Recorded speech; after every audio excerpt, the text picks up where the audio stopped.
What's up guys, it's Cavalier, ATHLEAN-X.com. So should you fear the bench press? Are you in danger of being the next one to suffer a pec tear? Now look, I get it. With the videos that have been going around lately, you have probably good reason to be fearful. Matter of fact, if you haven't seen this one's going to strike fear in pretty much anybody. Oh, let's go. Yeah. Come on. Stay with me. Stay with me. Yes. Let's go. I'm here. You've got you.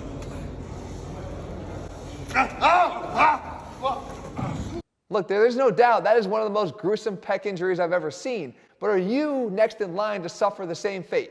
Now, what people have done sort of ad nauseum at the moment is break that video down and try to reverse engineer what happened there as reason for what you could do to correct or prevent that from happening to you.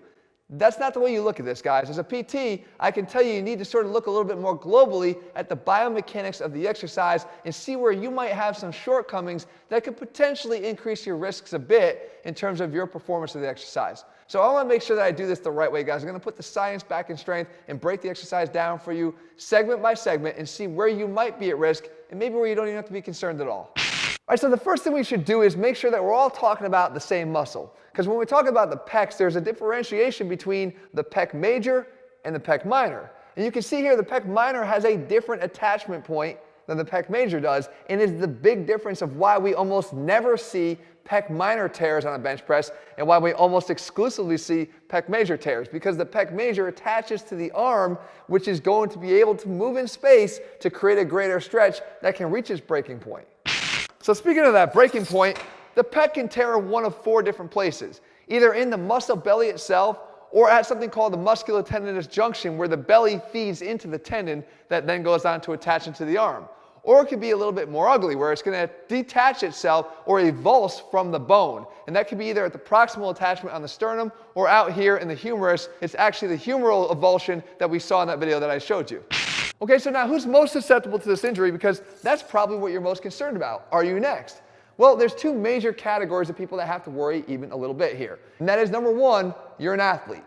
Particularly a rugby or football player, a boxer, or maybe a professional wrestler. Because there are stresses that can happen spontaneously in those sports that place a great eccentric overload on your pecs that can result in a tear. Ironically, almost all the tears that occur in these athletes happen in that mid-belly form. The other population of people that oftentimes will experience those tendinous pec tears or those avulsion type pec tears is a weightlifter. And if you're watching this channel, you're likely lifting some weights. However, within that category, there's one exercise that stands above all the others when it comes to creating that pec tear, and that's the bench press. And we're talking specifically about the barbell bench press. And when we look at it in relation to the dumbbell bench press, there's almost a non-existent risk in the dumbbell bench press versus the barbell bench press. The disproportionate number of pec tears that come from a barbell versus a dumbbell actually, for me, holds the key difference as to why we are at an increased risk from the exercise, and that gives you the opportunity to make some adjustments accordingly. So to understand the key differences between the variations of that same exercise, you want to understand what the pec does in the first place, and more importantly, how we can place it on stretch by going opposite of those actions. And the first thing I want you to do is take your arm out to the side and place the other hand here on your pec. Now I want you to pull your arm down to your side. That's called abduction, right? And when we do that, we can feel the pec engage and contract. We can intensify that even more by not stopping at our side, but allowing it to actually cross midline. That's called horizontal abduction, but it's still a form of abduction. The second main function of the pecs is to actually internally rotate the shoulder. So if I take my arm and I dive it down and in, take the thumb and try to point it down towards the ground, you're going to feel the fibers of the chest engage even more. The third function is to actually flex the shoulder. More of a job of the upper pecs, but still the pec major we're talking about, bringing the shoulder up into this direction. So if we wanted to see where the chest becomes most at risk, then we want to see how we place it on the greatest amount of stretch, and that is reversing those directions. So instead of going to adduction, you want to go into abduction, getting the arm out away from our body. Instead of internal rotation, we go external rotation. You can see that when we get into external rotation here, you can feel an even greater stretch on the pecs. The last thing is not shoulder flexion, but the opposite of that, which is shoulder extension, bringing the arm back behind the body.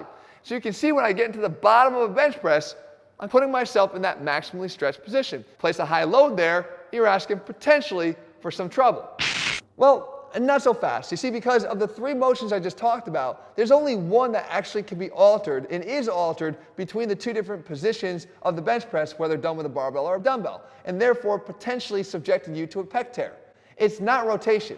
See, because rotation and altering rotation on a bench press, no matter what form you're doing, is non-negotiable. You can't change the rotation at the shoulder and still do the same effective exercise. If I do the bench press and you look at it from the side, in order to be done right, the bar has to ride over the forearm directly in line with the elbow. That is where your pressing power comes from. It's also where your safe shoulder mechanics come from. Because if I allow the bar to drift backwards into more external rotation, not only have I taken the bar away from the desired alignment over the elbow, but I've placed additional stress on the front capsule of the shoulder. We don't want that. Equally as bad, we would allow the bar to drift forward, taking us into more internal rotation. This is going to lead to a far greater likelihood that you're going to see an AC joint injury than ever having to worry about a pec tear alone, because these biomechanics are horrible for the shoulder. And again, nothing you would even consider, so it's a non-factor between the difference of the two versions of the bench press. Which leads us to the extension component. Once again, not something we even consider here. As a matter of fact, on the dumbbell bench press, you get more extension of the arm behind the body because you're not being stopped by the bar on your chest. Add to that fact that most pec tears occur in this zone right here. And that is the zone just a couple inches off of the chest, where you are nowhere near full extension at the shoulder. Again, fewer injuries on the dumbbell bench press versus the barbell bench press. Extension is not the focal point. Which brings us to abduction, that third component of chest function that I believe is the determining factor of whether or not you're at greater risk of a pec tear when you're doing a barbell bench press. See, because if I grab a pair of dumbbells, you can see first and foremost that my hands are very close together, much more narrow than we would finish the top of a bench press. Hold on to that thought for a second because it matters. When I lower the dumbbells from there, you can see that the elbows track pretty close to the side, generally at about a 45-degree angle or so from the side, and Jesse even verifies that here with a goniometer measurement at the bottom. Now, if I grab a barbell, immediately, because I have to take a non-close grip bench press grip, I'm going to be gripping much wider at the top than I would on the dumbbells, like I said. Well, what that does, guys, is it takes that arm into greater abduction even from the start. If I hold my hands right here as if I'm holding a pair of dumbbells, you can see that grabbing a barbell takes my arm into greater abduction away from the body, from here to here.